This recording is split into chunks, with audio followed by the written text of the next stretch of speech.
नमस्कार दोस्तों, एक बार फिर से स्वागत है आपका वीडियो गुरु पे। और वीडियो गुरु में आपके सामने फिर से हम पॉलिटी की बात करेंगे। संविधान में महत्वपूर्ण संशोधन यानी संशोधन जो प्रक्रिया है वो भारत में 3 प्रकार की, और संविधान में संशोधन लगभग 103 संशोधन हो चुके हैं। तो उनमें से कई सारे संशोधन महत्वपूर्ण संशोधन पर नजर डालेंगे। तो सबसे पहले चर्चा करते हैं कि संविधान में जो महत्वपूर्ण संशोधन है वो 3 प्रकार से संशोधन होंगे। कौन कौन से? Amendment by the simple majority of the parliament, संसद के साधारण बहुमत द्वारा संशोधन। Amendment by a special majority of the parliament, संसद के विशेष बहुमत द्वारा संशोधन। विशेष बहुमत की चर्चा करें तो 2/3। और amendment by a special majority of the parliament and the rectification of half of the state legislatures, संसद के विशेष बहुमत द्वारा संशोधन और राज्य विधानसभाओं में से आधे का अनुसमर्थन। आधे का यानी सर 29 और 2 केंद्र शासित दिल्ली और पुडुचेरी भैया विधानसभा है तो 29 2 31, तो आधे कहेंगे, कम से कम 16 तो करेगा ही, तभी जाकर जीएसटी बिल पास हुआ है। यानी भारत में जो संशोधन प्रक्रिया वो 3 प्रकार की है। कितने प्रकार की हैं? 3 प्रकार की संशोधन प्रक्रिया है जो दक्षिण अफ्रीका के संविधान से लिया गया। आर्टिकल नंबर 368 एक चीज याद रहे, संशोधन के लिए कभी भी ज्वाइंट पार्लियामेंट्री सेशन नहीं होता है, संयुक्त अधिवेशन नहीं होता है। क्योंकि कई बार एग्जाम में पूछा जा चुका है, इनमें से किसके लिए संयुक्त अधिवेशन की व्यवस्था नहीं है भारत में।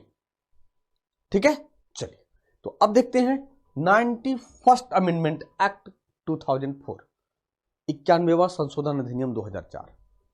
The size of the council of ministers was fixed, यानी मंत्री परिषद का आकार निश्चित किया गया। अब सर मंत्री परिषद का आकार निश्चित किया गया यानी मतलब क्या है? जैसे सर अगर निश्चित नहीं करेंगे तो आप सोचिए कि 545 में अगर हम सरकार बनाने की बात करें तो 272 प्लस सीट आएगा, सरकार बना लेंगे। अब निश्चित नहीं करेंगे मंत्री परिषद का तो सर सब कहेंगे मंत्री बनेंगे। अब संभव है कि 272 में एक प्रधानमंत्री, बाकी बात 271 में सबको मंत्री बना दीजिए। तो पता मंत्री बनाने में प्रॉब्लम नहीं है, मंत्री का जो कुनबा है, उन पर जो खर्च है, उनकी जो चाक चौबंद सुरक्षा है, ये महंगा पड़ जाता है सरकार को। इसलिए 91वां संशोधन अधिनियम 2004 से मंत्री परिषद का आकार फिक्स कर दिया गया, निश्चित कर दिया गया। यानी कितना किया गया? सीट का 15% कम से कम। तो मान लीजिए 545 सीट मान लें का 15%, तो लगभग 80 प्लस होंगे, 80-82 जो भी होगा, इतने ही मंत्री बनेंगे। और मंत्री परिषद में कैबिनेट मंत्री है, राज्य मंत्री है, उप मंत्री है, सब शामिल हो जाता है। ठीक है, याद रहेगा। किस amendment act? 91st amendment act 2004। कितना परसेंट? 15%। ऐसे देखिए, in both the central and the state 15% including the prime minister and the chief minister. तो but in the states there should be a minimum of 12 ministers including the chief minister. केंद्र और राज्य दोनों में प्रधानमंत्री और मुख्यमंत्री सहित 15%। तो 15% कहने का मतलब क्या है कि कुल सीट का 15%। मैंने एग्जांपल दिया, लोकसभा का मान ले हम 81, ये झारखंड की है, तो इसका 15% क्या होगा? सर निकाल लीजिए, 5 तिया 15, 5 बीसे 100, 20 चौक 80, यानी कितना आया? 4 तिया 12, वही तो है। मुख्यमंत्री सहित न्यूनतम 12 मंत्री होने चाहिए। जैसे मान लीजिए, चलो ये झारखंड का एग्जांपल है, कई ऐसा जगह है जहां 40 सीट है, गोवा में। अब उसका 15% अगर हम निकालें तो ये गया 5 तिया 15, 5 दूनी 10, 2 दूनी 4। अब देखिए 3 दूनी 6 होगा, कम हो गया ना यहां। तब क्या होगा, तब 12 मंत्री बनाने होंगे आपको। ठीक है, अरे बात समझ में, यानी जहां पर सीट है वहां तो प्रॉब्लम है नहीं, लेकिन जहां सीट कम है वहां कम से कम यह क्लॉज कह दिया गया कि 12 मंत्री होने ही चाहिए। क्लियर है ना। चलिए अब देखिए नेक्स्ट 92 यानी 92nd amendment act 2003 included Bodo, Dogri, Santhali and Maithili as official languages in the 8th schedule. 8वीं अनुसूची में बोडो, डोगरी, संथाली और मैथिली को आधिकारिक भाषाओं के रूप में शामिल किया गया। समझना सर, संविधान में शुरू में 14 भाषा था, सिंधी को आप शामिल करते हो 15वां भाषा के रूप में 1967 में, नमक, नेपाली, मणिपुरी, कोंकणी को शामिल करते हो 16, 17, 18 यानी भाषा के रूप में 1992 में, और फिर 4 यानी बोर्ड मास, याद रखना, बोडो, डोगरी, मैथिली और संथाली को शामिल किया जाता है 2003-4 में 8वीं अनुसूची में। तो इस हिसाब से कुल 8वीं अनुसूची में भाषाओं की संख्या 22 है, जिसमें से इंग्लिश नहीं है, जिसमें से इंग्लिश नहीं है। ठीक है, संस्कृत है, उर्दू है, लेकिन इंग्लिश नहीं है।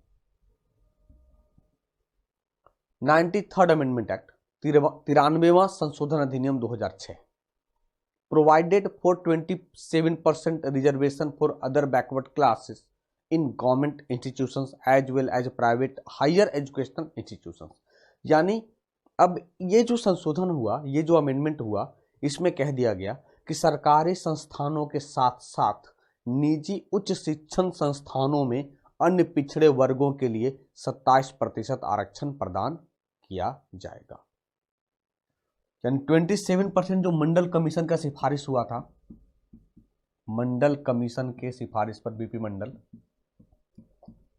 कि ओबीसी को 27% रिजर्वेशन देना होगा, अब ये लागू हो गया सरकारी संस्थान और प्राइवेट इंस्टीट्यूशन में भी। 93rd अमेंडमेंट एक्ट 2006 से 94th अमेंडमेंट एक्ट, ये क्या हो गया, to provision a minister of tribal welfare in newly created Jharkhand and the Chhattisgarh states including Madhya Pradesh and Orissa. यानी जहां जनजातीय क्षेत्र है, जहां जनजातीय जनसंख्या है, वहां के लिए अब जनजातीय कल्याण मंत्री का प्रावधान किया गया, यानी पहले नहीं था। तो क्वेश्चन क्या आएगा कि ट्राइबल वेलफेयर मिनिस्टर का प्रोविजन किस एक्ट से लाया गया संविधान में? 94th अमेंडमेंट एक्ट 2006 से। तो मध्य प्रदेश, उड़ीसा, झारखंड और छत्तीसगढ़ तो 2000 में अलग हुआ है ना, इसीलिए लाया गया 2006 में। 96th अमेंडमेंट एक्ट, देखिए जैसा कि अभी अब मैंने कहा 22 भाषा है, 22 भाषा है सर, लेकिन पता है क्या किया गया, उड़िया की जगह पे ओडिया लाया गया। जैसे पहले कलकत्ता था, अब क्या कहते हैं इसे, कोलकाता। पहले मद्रास था, अब क्या कहते हैं इसे, चेन्नई। वैसे ही पहले उड़िया कहा जाता था, अब उड़िया की जगह पे ओडिया लाया गया। ये 96th अमेंडमेंट एक्ट 2011 से कर दिया गया, यानी substituted Odia for Odia in the 8th schedule to the Indian constitution, भारतीय संविधान में प्रतिस्थापित कर दिया गया। 97th amendment act, this amendment provided for the formation of a national judicial appointments commission. यानी 2012 में एक संशोधन आता है कि एक राष्ट्रीय न्यायिक नियुक्ति आयोग का गठन किया जाए ताकि जजों की नियुक्ति की जाए, इसीलिए इसे कहा गया था NJAC। National judicial appointments commission. तो क्या अभी भी जजों की नियुक्ति इस कमीशन के द्वारा होती है क्या? नहीं। क्यों नहीं होती है, आइए देखते हैं। जैसा कि कहा कि सर 16 राज्य, यानी क्या कहा कि 3 प्रकार से संशोधन होते हैं, जिसमें से तीसरा क्या है, लोकसभा राज्यसभा में स्पेशल यानी विशेष बहुमत, और भारत के आधे राज्यों के विधानसभा में विशेष बहुमत। तो गोवा, राजस्थान, त्रिपुरा, गुजरात और तेलंगाना सहित 29 राज्यों में से 16 राज्य की विधानसभाओं ने केंद्रीय विधान की पुष्टि कर दी, ताकि भारत के राष्ट्रपति बिल को स्वीकृति प्रदान कर सकें। लेकिन सुप्रीम कोर्ट में एक याचिका दायर कर दिया गया कि इससे क्या होगा कि जजों की नियुक्ति पर भी सरकार का हस्तक्षेप हो जाएगा, जिससे न्याय व्यवस्था पे एक हमला माना जाएगा, आक्रमण माना जाएगा सरकार का। इस कारण से इस बिल को, इस अमेंडमेंट को सुप्रीम कोर्ट ने रद्द कर दिया। यानी कह सकते हैं कि इस संशोधन को सुप्रीम कोर्ट ने 16 अक्टूबर 2015 को रद्द कर दिया। अब जजों की जो नियुक्ति होती है वो इस कमीशन के जरिए नहीं होती है। ठीक है, अरे बात समझ में? चलिए, फिर 97th अमेंडमेंट एक्ट में एक और आया, provision of part 9B in the constitution to cooperative societies. सहकारी समितियों के लिए संविधान में भाग 9B का प्रावधान किया गया। कोऑपरेटिव सोसाइटीज यानी आप देखते होंगे बहुत सारे जगहों पे सेल्फ हेल्प ग्रुप्स दिखने मिलते हैं, स्वयं सहायता समूह काम करता है। ये क्लॉज लाया गया था 97th अमेंडमेंट एक्ट 2012 से। 100 अमेंडमेंट एक्ट, 100वां संविधान संशोधन अधिनियम 2015, ये मोदी गवर्नमेंट के आने के बाद हुआ है। ये सब बांग्लादेश और भारत दोनों के बीच जो बाउंड्री है वो पश्चिम बंगाल से टच करता है, और कुछ अगर हम इंडिया की मैप की अगर हम बात करें, ये वाला जो पोर्शन है, इधर आप बांग्लादेश आ जाइए, यहां पर जो पीपल थे, सीमा पर रहने वाले पीपल को बहुत परेशानी हो रही थी। जब प्रॉब्लम होता था, हेल्थ इश्यू होता था, तो बांग्लादेश वाले कहते थे भैया हमारा नहीं है, इंडिया वाले कहते थे हमारा नहीं है। यार वो भी तो ह्यूमन राइट है, उनके भी तो मानवाधिकार है। तब मोदी जी ने बांग्लादेश गवर्नमेंट के साथ एक समझौता किया, बोला 3 बीघा कॉरिडोर इसे नाम दिया गया, और कहा गया कि जमीन का अदला बदली कर लीजिए, जो प्रॉब्लम फेस कर रहे हैं जनता वो खत्म हो जाएगा। और पता है जब ये लागू हो गया तब यहाँ की जो पब्लिक है, जो उसे भारतीय नागरिक का दर्जा मिला, वे रात में फ्लैगशिप किए, तिरंगा फहराए और उन्होंने आज़ादी का जश्न मनाया। आप सोचो कि 1947 में देश आज़ाद हुआ और 2015 में वे अपने आप को भारतीय नागरिक महसूस कर, कहलवा कर गौरवान्वित महसूस हुए। क्यों? क्योंकि अब उसे क्या होगा कि एक सम्मान पूर्वक जिंदगी जिएंगे। आधार कार्ड तो बनेगा ही। अब जो प्रॉब्लम फेस होना होता था कि आप किस देश के नागरिक हो, बांग्लादेश वाले कह रहे हैं हमारे नहीं है, इंडिया वाले कह रहे हैं हमारे नहीं। यार हम कहां के हैं? अरे बात समझ में? तो एग्जाम में पूछा गया है कि बांग्लादेश के साथ जो जमीन का हुआ था एक्सचेंज, वो किस अमेंडमेंट एक्ट? 100 amendment act 2015। देखिए इसी के तहत कहें हम कि भारत और बांग्लादेश के बीच भूमि सीमा समझौते संधि पर हस्ताक्षर करने के परिणाम स्वरूप एन्क्लेव के नागरिकों को नागरिकता के अधिकार का प्रदान करना। यानी जो इधर, जैसे ये जो जमीन था, ये जो बांग्लादेश का हिस्सा हमारे अंदर में आया, वो भारतीय नागरिक हो गए। जो हमारा हिस्सा जो बांग्लादेश के पास गया, वो बांग्लादेशी नागरिक हो गए। यानी दोनों नागरिकों को एक सम्मान पूर्वक जिंदगी जीने का अधिकार मिल गया। ठीक है, आगे देखिए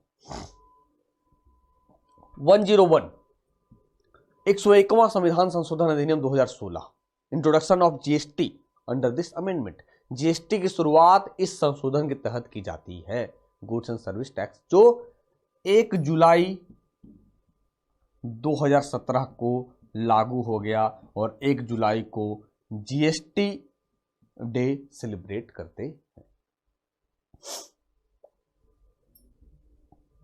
102 यानी 102वां संशोधन अधिनियम 2018, establishment of national commission for backward classes, पिछड़ा वर्ग के लिए राष्ट्रीय आयोग की स्थापना की जाएगी। अब तक अल्पसंख्यक आयोग था, जनजातीय आयोग था, तो इसलिए डिमांड किया गया बैकवर्ड क्लासों द्वारा कि सर हमारे लिए भी तो आयोग बने, कमीशन बने। तो 102वां संशोधन अधिनियम 2018 में राष्ट्रीय आयोग का गठन किया गया। किसके लिए? बैकवर्ड क्लास के लिए, पिछड़ा वर्ग के लिए। रिसेंटली 103वां संशोधन अधिनियम 2019 जो reservation for economically weaker sections of the society, समाज के आर्थिक रूप से कमजोर लोगों के लिए आरक्षण 10%, EWS,